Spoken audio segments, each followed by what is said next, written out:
first of all, if George Bush tells you it's not about the oil, it's about the oil.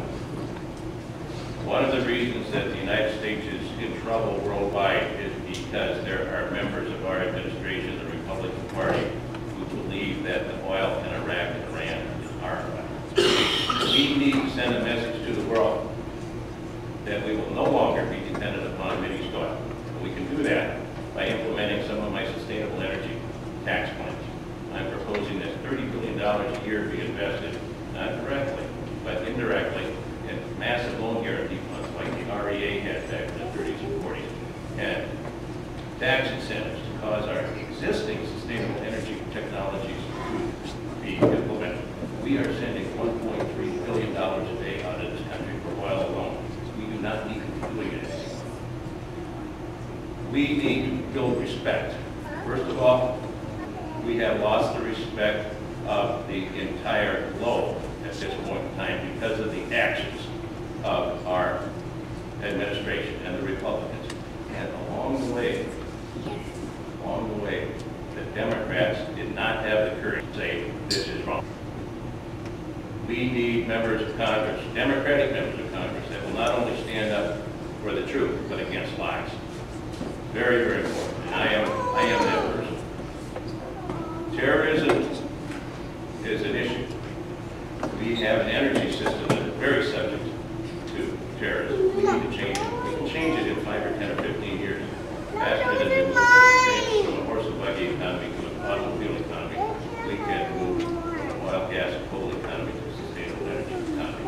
And that is the best way to protect against terrorism. Thank you, Mr. Olson. First, I think it's really important that we begin addressing terrorism by understanding what that line about those who would give up freedom for security deserve neither. We cannot fight terrorism by giving up our own protections and our own rights in our own country. And the defense of those rights and those freedoms that we advocate for everyone.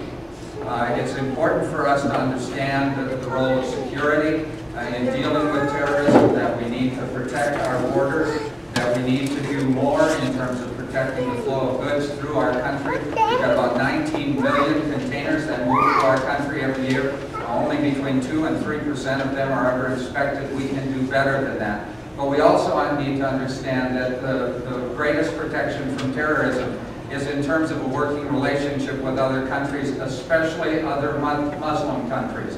We lost the war in Iraq the day that George Bush called it a crusade. The minute he used that word, it was over for us. We need to have the partnership of Muslim countries in order to provide for the stability and security of the region. And then we need to understand that the current despair, economic despair of the region feeds into terrorism. The hopelessness that is the kind of breeding ground for terrorism throughout the world. We have got to be involved in providing for the economic stability of those regions. We do need to take the fight, as George Bush has said, to those parts of the world. But it's a different fight. It's an economic fight. It's a fight for economic opportunity.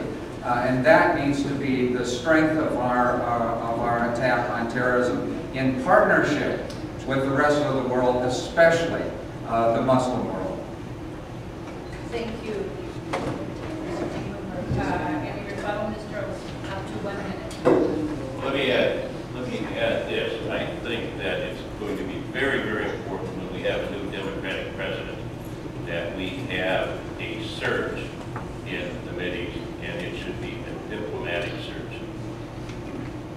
Our trying to control militarily the Mideast does not work. We have seen that.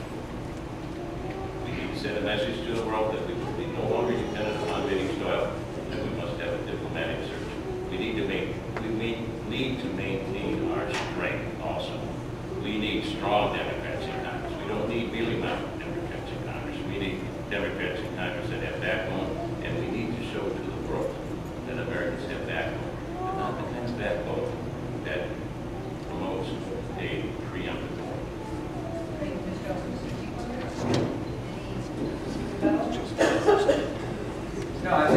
it goes to the point I was making in my opening comments, the point that Mr. Jacobs made, that a part of the role that we need to play in Congress is the ability to bring people together to build the kind of coalitions that can move forward.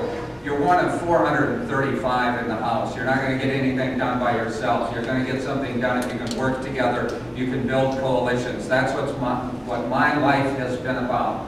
Building coalitions, whether it was on Highway 610, whether it was for North Star, whether it was for the National Sports Center, whether it was for affordable housing or metropolitan tax base sharing. Those were all coalitions that we built to get something done. That's the kind of work it's going to take, the slow, steady work of building coalitions in the Congress that can achieve real results.